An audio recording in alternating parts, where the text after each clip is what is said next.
RFL এবং প্রাণ অনেক বিভিন্ন নামে কাদিয়ানীদের অনেক পণ্য আছে। এগুলো সব বয়কট করা, পরিত্যাগ করা জরুরি, ফরজ।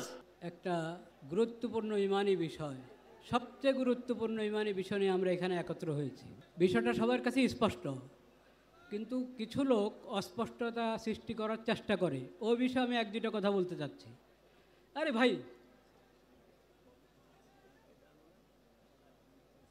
অনেকে ধোকা দেয়, বা হতে পারে সে নিজেও ধোকার মধ্যে আছে। সেটা হলো এটাকে মযহাবের ইখতিলাফ মনে করে। হানাফি, শাফি, হাম্বলি মযহাব, দেখেন সব মযহাব আহলুস সুন্নাত ওয়াল জামাতের অধীনে। আহলুস সুন্নাত ওয়াল জামাতেরই এক একটি মযহাব। কাদিয়ানী আহলুস সুন্নাত ওয়াল জামাত হবে দূরের কথা, ওরা তো ইসলামের গণ্ডির থেকে বাইরে। কাজে এটা মযহাবের ইখতিলাফ নয়।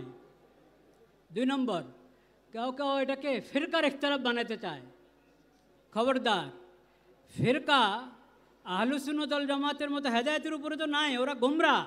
যত ফিরকা, বেদাতি ফিরকা, গোমরা ফিরকা, ওরা গোমরা। কিন্তু তারপরও কোনো না কোনোভাবে কোনো রকম ইসলামের গণ্ডির মধ্যে আছে। কিন্তু কাদিয়ানীরা ইসলামের গণ্ডি থেকে বাইরে। কাজে কাদিয়ানীরা কোনো ফেরকাও না, এরা 72 ফেরকার কোনো ফেরকা না, এরা পুরা ইসলামের পুরা গণ্ডি থেকে বাইরে। তাহলে এটা মযহাবেরও ইখতিলাফ না, ফেরকারও ইখতিলাফ না। তাহলে কি? এটা হলো ইসলাম আর নন ইসলাম, উম্মতে মুসলিমার থেকে বাহিরে ভিন্ন একটা মতবাদ হলো কাদিয়ানী মতবাদ। এটা স্পষ্ট থাকতে হবে সবার কাছে, প্রশাসনের সবার কাছে, সাংবাদিকদের সবার কাছে স্পষ্ট থাকতে হবে। আরও একটা ধোঁকা, প্রতারণার শিকার হয় বা স্বীকার করতে চায় অনেকে, যে এই দেশে তো কত মুসলিম আছে, কাদিয়ানীরা থাকবে, সমস্যা কি? কাদিয়ানীরা থাকবে ইসলামের পরিচয় নয়, মুসলিম পরিচয় নয়, অমুসলিম পরিচয় থাকবে। এই কথাটা প্রশাসন বুঝে না যে তা না, খুব ভালোভাবে বুঝে, সাংবাদিকরা বুঝে, কিন্তু তারা আমানতদারি রক্ষা করে না। নিজেরা মনে হয় ধোকার মধ্যে থেকেও ভান দেখায়, বুঝে না। আসলে সবাই বুঝে। যদি না বুঝে তাদেরকে বোঝা দরকার, শিখা দরকার। ইসলাম, ইমান কাকে বলে, আকীদা কাকে বলে, এটা বুঝতে হবে তাকে। শেষ কথা যেটা বলতে চাই, আমাদের করণীয় আছে। আমাদের করণীয়, প্রশাসনের করণীয়, নিজেদের ঈমান এবং ইসলামের পরিচয় দেওয়া। এই বিষয়, কাদিয়ানী বিষয় যে ঈমানি দায়িত্ব, সেই ঈমানি দায়িত্ব পালন করে নিজেদের ঈমান এবং ইসলামের পরিচয় দেওয়া প্রশাসনের দায়িত্ব। সাংবাদিকদের দায়িত্ব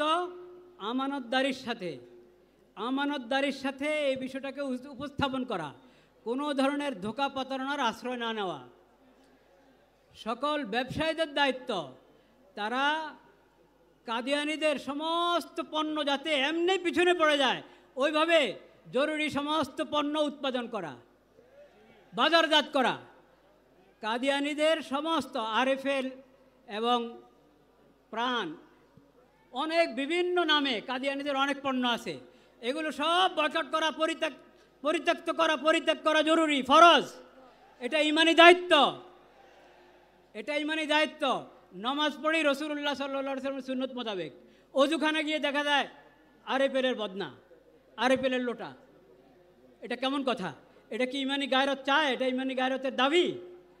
এই জন্য কাদিয়ানীদের সমস্ত পণ্য আমরা বুঝে শুনে, যেই নামে হক, পরিচিত অপরিচিত নামে যেটা হোক, ওটা থেকে আমরা দূরে থাকবো ইনশাআল্লাহ।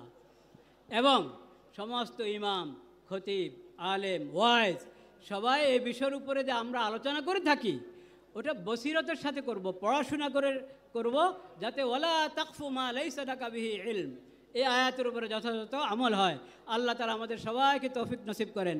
ওয়া আখিরু দাওয়ানা আলহামদুলিল্লাহি রাব্বিল আলামিন।